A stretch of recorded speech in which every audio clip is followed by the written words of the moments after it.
Hi hello welcome to జై Mudiraj media.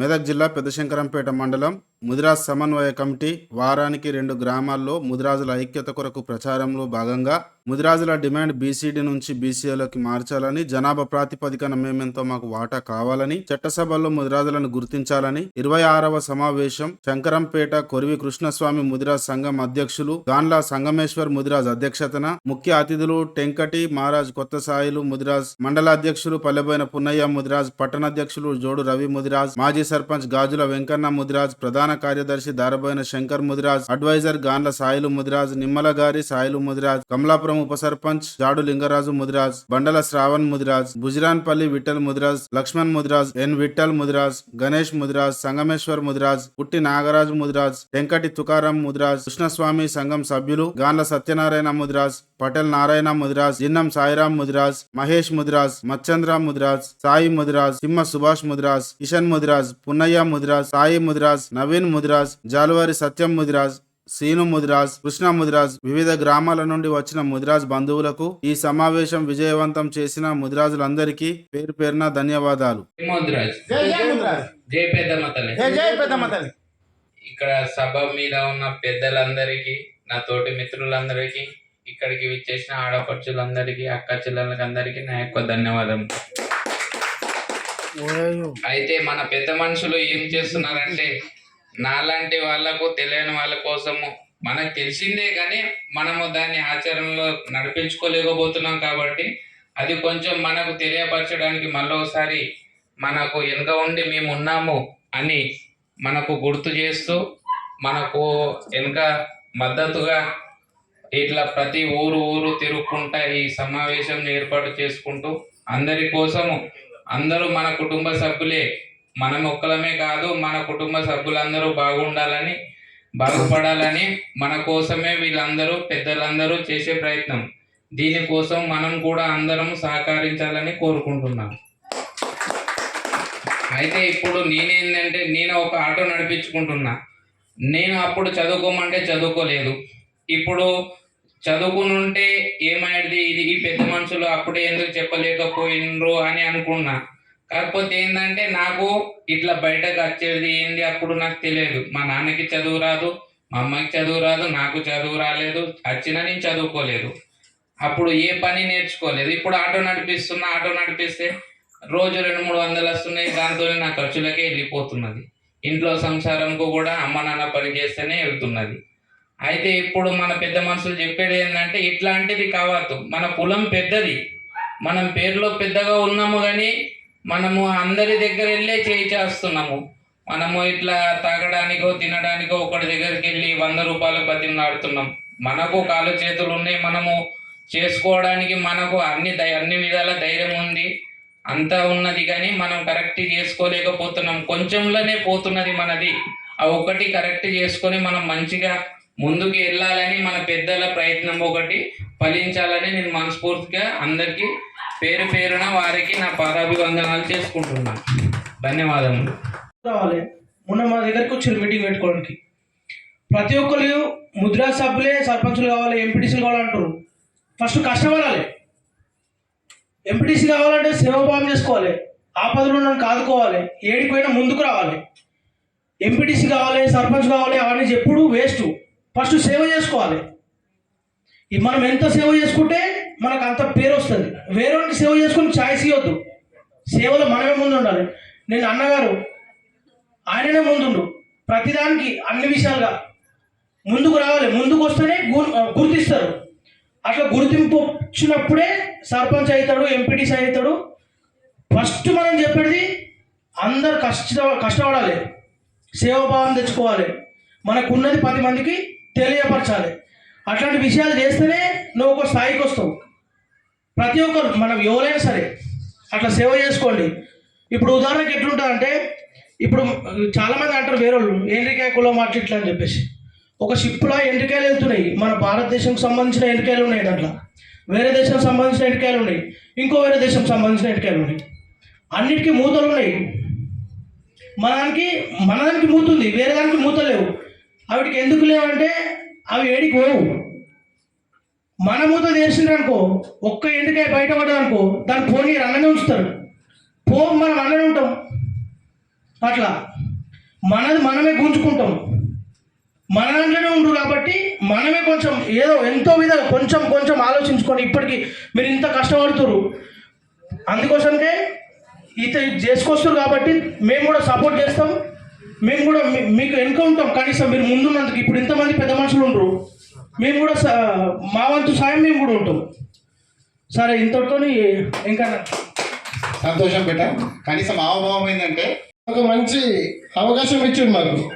ఇంకోటి ఏంటంటే ఇప్పుడు మనం ముదిరాజు దాంట్లో ఎంపీటీసీ ఎవరు నిలబడ్డా సరే కంపల్సరీ మనం ముదిరాజులకి ఓటేసుకోవాలి. ఎవరన్నా ఉండాలి క్యాండిడేట్, వాళ్ళు ఎలాంటి వాడైనా సరే. ఓటు విషయానికి వస్తే సరే మనకు నచ్చని క్యాండిడేట్ అయినా సరే, కానీ ఓటు విషయానికి వస్తే మనసు మార్చుకొని వేసేసేయాలి.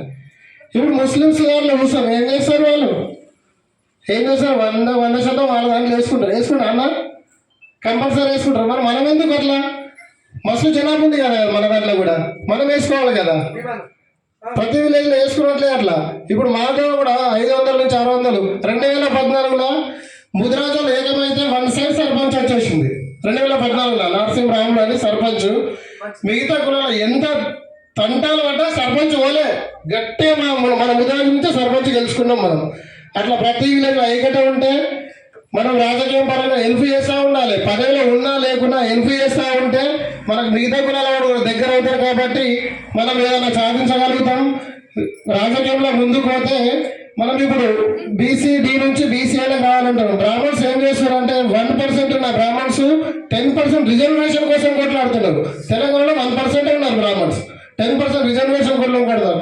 మనము 45 నుంచి 50% ఉన్న బీసీడీలో బీసీఏలకు మార్చడానికి కొట్టడానికి ముందుకు పోతలేదు. అంటే ఎందుకు? మనకు ఐక్యత లేక. ఐక్యత ఉంటే గవర్నమెంట్ ఒకటే ఒక రోజులో దిగొస్తుంది. అంత మా జనాలు ఉన్నారు మన దగ్గర. సరే అన్న, ఈ అవకాశం ఇచ్చిన పెద్దలకు అందరికీ ధన్యవాదాలు. పోరాడుతున్నాం. ముదిరాజు అందరూ ఐకమత్యంగా ఉండాలని కోరుతున్నాను.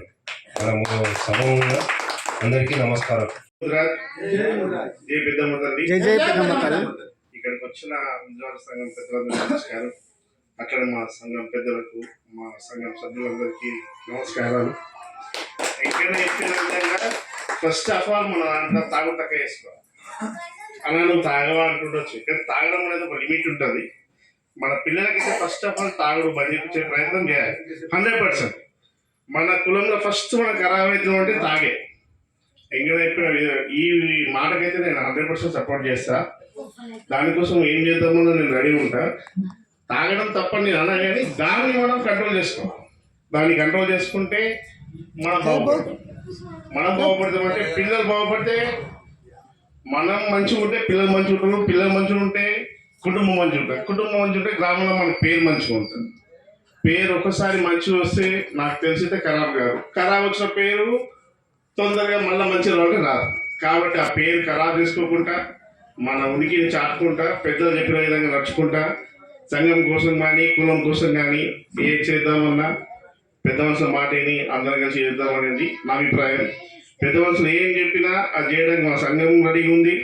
మా ఊళ్ళో ఉన్న యూత్ కూడా సహకారం చేస్తారు. మీరు ఏ విధంగా చెప్పినా మా పెద్ద మనిషి ఇప్పుడు పుణ్యాన్న ఉన్నాడు, మీరున్నారు. మీరు ఏం చెప్పినా దాన్ని చేయడానికి మా సభ్యులు రెడీ ఉన్నారు, మా ఊళ్ళో ఉన్న పిల్లలు రెడీ ఉన్నారు. అంతే. మీ కష్టం మీద వేసుకొని తింటూ నేను పెడతలే, కానీ తాగడం తగ్గింపు అయినప్పుడు ఎదుటోడితోటి ఏం మాట్లాడాలి, ఆ వ్యక్తి ఏం చెప్తున్నాడు దాన్ని వినాలి. ఆ విన్న తర్వాత నా శక్తి ఉన్నంత వరకు తప్పైతే తప్పును ఎత్తి చూపాలి. ఎత్తి చూపడానికి మన దగ్గర జరగాలి. ఎత్తి చూపడానికి కూడా మనం వెనకాడతాం. ఎందుకోసం వెనకాడతాము? మన దగ్గర మనకంటే వాళ్ళ దగ్గర 2 గుండెలు లేవు కదా, ఒకటే గుండె ఉంది కదా. మనకున్నదేమో వాళ్ళకు ఉంది కదా. మనము ఒకసారి తిరిగితే పడితే, 2 సార్లు తిరిగితే పడితే, 3 సార్లు తిరిగితే పడతాం. కానీ 4వసారి మీరు తిరగబడ్డప్పుడు ఆ వ్యక్తి మీ దగ్గరికి వచ్చి వేరే భాషను మాట్లాడలేదు. ఎందుకంటే వాళ్ళ దగ్గరికి పోవద్దు, వాళ్ళ దగ్గరికి పోతే మాకేదో వాళ్ళు ఎదిరించగలుగుతారనే ఆలోచన వాళ్ళ దగ్గర వాళ్ళకు కలిగించాలి వాళ్ళ మధ్యలో. ఆ రకంగా మీరు ప్రయత్నం చేయాలి. ఇది చెప్తున్నా. మొన్న చావానన్నా సింపుల్గా అది ఏదైనా కావచ్చు, కానీ ఓడినమా గెలిచినమా అనే సిద్ధాంతం కాదు. కానీ ముద్రాజు బిడ్డ ఇక్కడ శంకరంపేట గ్రామంలో సర్పంచ్గా నిలబడి పోటీ చేయడం జరిగింది. అది డబ్బు ఖర్చు పెట్టిందా, ఓట్లు వచ్చినాయా రాలేదా అనే విధానం కాదు. ఒకరోజుతోనే తనకు రాకపోవచ్చు, కానీ తను చేస్తూ చేస్తూ వెళ్ళినప్పుడు ఎప్పుడో ఒకసారి అవకాశము అది మన వద్దకు చేరే అవకాశాలు ఉంటాయి. అలాంటి ఆలోచనలు మన లోపల కూడా రావాలి.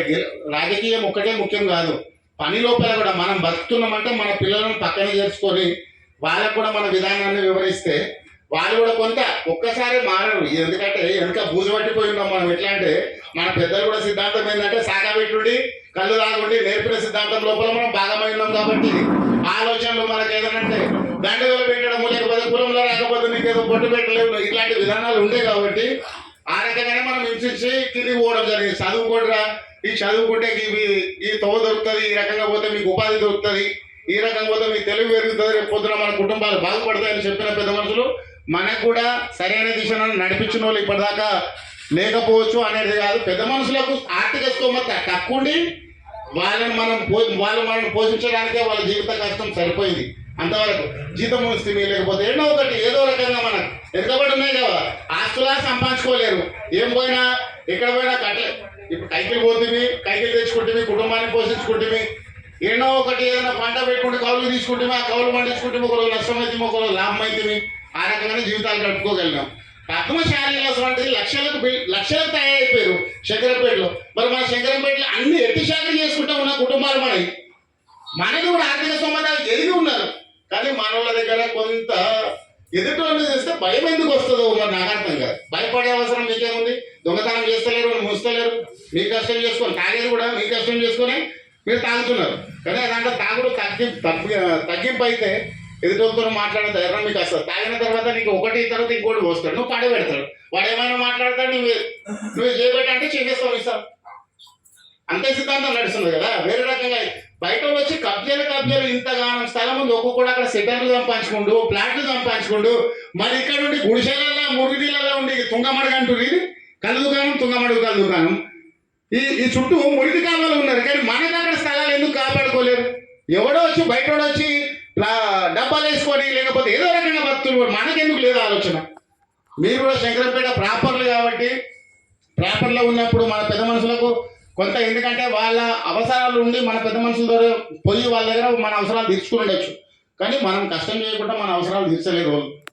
మన పెద్ద మనుషులు వాళ్ళ దగ్గర ఏదో ఒకటి కష్టం చేస్తేనే మన అవసరాలు తీర్చి వాళ్ళు మనకు సపోర్ట్గా నిలబడి ఉండొచ్చు. కానీ సపోర్ట్గా జీవితాంతం ఉండమల్లే నీకు తెలివి ఇచ్చినప్పుడు నీ తెలివిని నువ్వు ఉపయోగించాలి.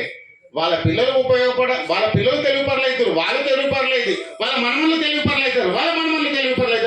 మీ పిల్లలు ఎప్పుడు తెలివి పర్లేదు చేస్తారు? మీరు కూడా తెలివిగా జరగాలి, ముందుకెళ్ళాలి. చదువు ఇలా నష్టపరిచింది ఏంటంటే మనకు మెయిన్ చదువు అనేది మనకు ఆర్థిక స్తోమత లేక, ఎందుకంటే గవర్నమెంట్ స్కూళ్ళల్లో చదివించే స్తోమత మనం కలిగి ఉండాలి. మెయిన్ ఏంటంటే గవర్నమెంట్ స్కూళ్ళల్లో పిల్లలను చదివించినప్పుడు ఆ పిల్లలకు సరి అయిన విద్యను అందిస్తున్నా అక్కడ ఉన్న అభ్యాసకులు, లేదంటే వాళ్ళకు సరైన దిశలో ఏమన్నా మరి వాళ్ళకి భోజనం ఇట్లా సరైన ఏదైనా పెడుతున్నారా లేదా? మన పిల్లలు అక్కడ చేసినప్పుడే మనం గట్టి ఉన్నలో పోయి ఒక ఇద్దరు ముగ్గురు మనం నిలబడ్డప్పుడు వాళ్ళకు కూడా కొంత భయం అనిపిస్తారే, వాళ్ళు వస్తే అడుగుతారేమో, అడిగితే మళ్ళీ మేము వాళ్ళకి సమాధానం ఏం చెప్పుకోవాలనే భయం వాళ్ళ లోపల కలుగుతుంది. మరి మనం ఏం చేస్తున్నాం? ఒక్కరి దగ్గర 4 రూపాయలు వారానికి ఒక అంగడికి 2-3 వేలు సంపాదిస్తున్నాం అంటే ప్రైవేట్ స్కూల్లో 35-40 వేలు కట్టి ప్రైవేట్ స్కూల్లో ఇస్తున్నాం.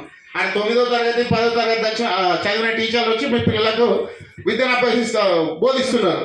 కానీ మన ఆలోచన ఎందుకు? వాళ్ళ లక్ష్యం ఎందుకంటే బీఈడి ఈడి వీళ్ళు చదివిన వాళ్ళు, ఎక్కువ చదివిన వాళ్ళు వచ్చి టీచర్లు ఉంటే గవర్నమెంట్ స్కూళ్ళలో మనం చేర్చడం లేదు.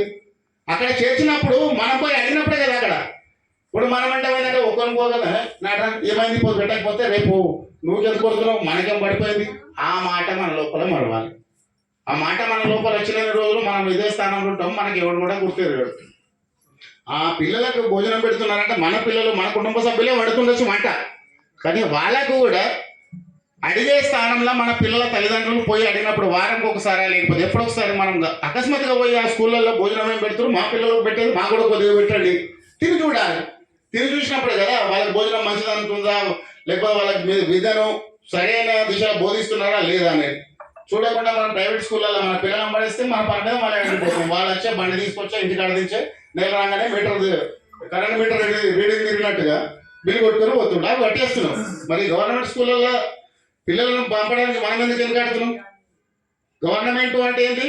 మన డబ్బులు టెక్స్ రూపకంగా పోయి మనందరికీ ఉపయోగపడాలనే ఉద్దేశంతో వాళ్ళు దినంగా అది వాళ్ళు 90 రూపాయి ఇక్కడికి వెళ్ళి మనకి పోతే ఒక 10 పైసల వరకు 15 పైసల వరకు మన జనాలకు రిటర్న్ వస్తుంది.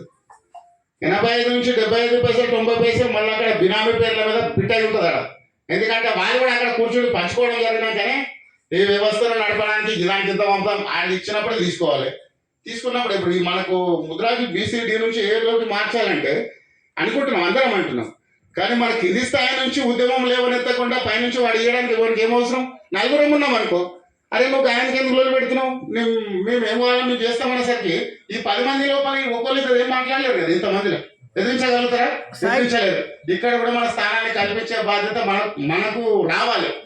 అక్కడ స్థానాన్ని కల్పించాలంటే ఏంటి? రాజకీయంగా కానీ ఆర్థికంగా కూడా మన పిల్లలకి ఎదగమనాలి. ఎదగమనాలి. రాజకీయంగా ఏం చేస్తున్నామంటే మన కుటుంబ సభ్యులను ముందుకు తోలే ప్రయత్నం లోపల ఎవరైనా కానీ ఇలా నేను చేస్తున్నా అంటే నా గొప్పతనం అని కాదు, నేను ఆలోచించద్దు అట్లా. ఎందుకంటే అందరూ గౌరవించి అందరినీ నేను గౌరవిస్తానని నాకు ఇక్కడ గొప్పతనం ఉంటుంది. అందరూ నన్ను గౌరవించి నేను వాళ్ళని గౌరవించకపోతే నాకు కూడా ఏం విలువ తీసుకొచ్చి ఇంకోళ్ళని ముందర నిలబెట్టాలి. మీరు వెనుక ఉన్న వాళ్ళు గట్టిగా ఉండాలి. ఈ 100 మంది సపోర్ట్ తోటి ఈ స్థానాన్ని గెలుచుకోగలుగుతాం. ఈ స్థానం నుంచి పక్కకు దించాలన్నా ఎక్కించాలన్నా మనం అందరం ఐక్యమత్యం కావాలి. మనం ఐక్యమత్యంగా ఉంటేనే ఇది ఈ స్థానంలో ఉన్న వ్యక్తిని కూడా తప్పు చేస్తుంటే తీసిపడేయాలి. ఏముంది, మంచి మన గురించి పని చేస్తున్నప్పుడు మనం కోరుకొని వాళ్ళకి సపోర్ట్ చేసి ముందుకు వెళ్ళాలి. ఇప్పుడు ఆయన చేత అన్నప్పుడు మనం కూడా ముందుకెళ్ళి మేము ఉన్నాము, మేము చేస్తాము, ఇప్పటిదాకా నువ్వు చేసిన కాకొచ్చింది, ఈ విధంగా పోవాలి, ఈ తప్పు చేస్తున్నాం, ఈ విధంగా మనం పోదాం మాట్లాడినప్పుడు ముందుకు వస్తారు ఎవరైనా. ఆ రకంగా చేయాలి. ఈ పిల్లలకైతే మెయిన్ ఏంటంటే పిల్లలని ఇప్పుడు మనది ఆర్థిక స్తోమత వెనుకబడే ఇప్పుడు గవర్నమెంట్ ప్రైవేట్ స్కూళ్ళలో వేస్తున్నారు. 8-9 తరగతి దాకా ప్రైవేట్ స్కూల్లో చదివిస్తారు. 8వ 9వ రాగానే బడ్జెట్ సరిపోతలేదు. అంటే స్తోమత కుటుంబం పెరిగిపోతుంది. ఈ చేసే జీతం సరిపోతలేదు. కూలీ కానీ లేకపోతే ఎక్కడైనా పని చేసింది సరిపోకపోవడం వల్ల మళ్ళీ తీసుకొచ్చి గవర్నమెంట్లో ఎంజాయ్ చేస్తున్నాం. అదే మరి చిన్నప్పటి నుంచి అక్కడ పిల్లల్ని ఆపేసిస్తే బోధన చేస్తే అది నీకు ఇక్కడ రూపాయి మిగిలిబాటు అవుతుంది. రేపటికి ఆ పిల్లలు పెద్ద అయినప్పుడు వాళ్ళకు ఉపయోగపడే రకంగా ఉంటుంది. ఇప్పుడు వాళ్ళ విషయం పెట్టారు కదా, మనం అడగనంత వరకు వాళ్ళు ఏం పెట్టినా ఏం చదువు చెప్తున్నా అని అడుగుతారు. ప్రైవేట్ స్కూళ్ళలో పోతే డబ్బులు ఇస్తున్నామా, అందులో 10 మందినా 6 మందినా హై క్లాస్లో తీసుకొని బ్యానర్ ఫోటోలు ఏమైనా ఈ స్కూల్లో మంచిగా చెప్తారు, మంచి టీచర్లు ఉందని చెప్తారు. మరి వెనుక ఉన్న 100 మంది లెక్క పెడతలేరు. ఈడ వచ్చిందా వీళ్ళకి ఏముంది, ఈ పిల్ల ఇంత పాస్ ఉంది ఇంత ఉందని చెప్పి బ్యానర్ల బోర్డు చూసి ప్రైవేట్ స్కూళ్ళలో పంపుతున్నారు. మరి గవర్నమెంట్ స్కూల్లో కూడా ఆ రకంగా ప్రోత్సహించండి. ఇప్పుడు మీరు 35,000 40,000 కడుతున్నారు. మీ గవర్నమెంట్ స్కూళ్ళకు మీతో చేతనైనంత 1,000-2,000 డొనేట్ చేయండి. అక్కడ కూడా విద్యను సరైన దిశలు అందుతుందా లేదా? ఇది చేయాల్సిన ఆలోచన వాళ్ళది కావాలి. ఆ తెలివిగా కొద్దిగా మనం 10 మంది ప్రయత్నం చేసినప్పుడు మనంతా ఇంకో 90 మంది తయారవుతారు. ఈ వ్యవస్థను ప్రశ్నించేటోడు కావాలి. ప్రశ్నించకపోతే ఇవాళ కూడా మనకు ఏదైనా కానీ ఇంటి దాకా తెచ్చిపెట్టారు. ప్రతి దానికి ప్రైవేటు అన్ని ప్రైవేట్. గవర్నమెంట్ హాస్పిటల్ పోము, గవర్నమెంట్